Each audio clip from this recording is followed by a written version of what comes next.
হারাম কাজ দিয়ে একটি সুন্দর সম্পর্ক তৈরি করছেন, চালু করছেন, আর আপনি ভাবছেন সেই সম্পর্ক টিকে থাকবে?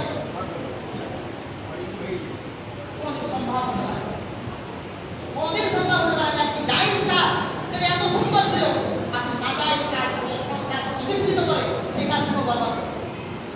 মানে আপনার ছেলের যদি ডিভোর্স হয়, আপনার মেয়ের যদি তালাক হয়, তার জন্য তার কি আছে? তার পরিবারকে, শ্বশুরের পরিবারকে আর মেয়ের পরিবারকে তার সুসংবাদ দিয়ে, তার প্রতিবাদ দিয়ে কোনো দরকার নেই। আপনি মেয়েটা দিয়েছেন এমন কাজ করে, এমন জিনিস করে, এটা হচ্ছে সমস্যা নিয়ে আসে, এটা বেবারকাতে নিয়ে আসে।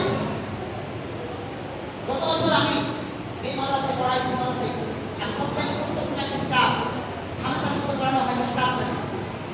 বিয়ে অধ্যায়ে আমি যে হাদিসটা পড়ালাম, নবী আমার বলেন قال النبي صلى الله عليه وسلم إن أعظم النكاح بركة أيسره مهلة।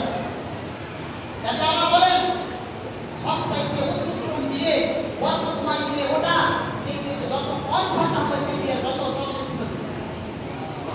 আমি নিজে হাদিসটা পড়েছি মাদ্রাসায়, মিশকাত শরীফের হাদিস।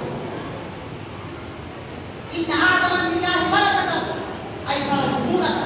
যে বিয়েতে যত কম খরচা হবে সেই বিয়ের অত বেশি ক্ষতি।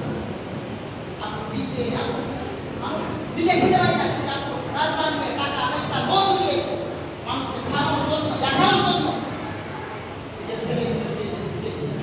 আপনি বলেন এটা জুলুম যেরকম, আর জুলুম করা হচ্ছে নাজায়েজ, হারাম। আপনি হারাম কাজ করছেন, আপনার যতটা ক্ষমতা আছে, সে কাজ আছে, সেভাবে করুন।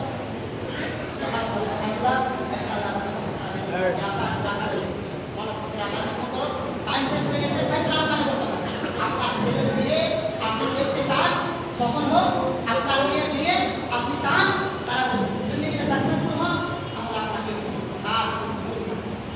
আর যদি আপনি না করেন তাহলে আপনি হবে না, আপনার ছেলের আপনার বিয়ে একটু বসাতে হবে। কারণ আপনি জায়েজ কাজকে নাজায়েজ কাজ শুরু করেছেন, এটা সিদ্ধ খারাপ কাজ।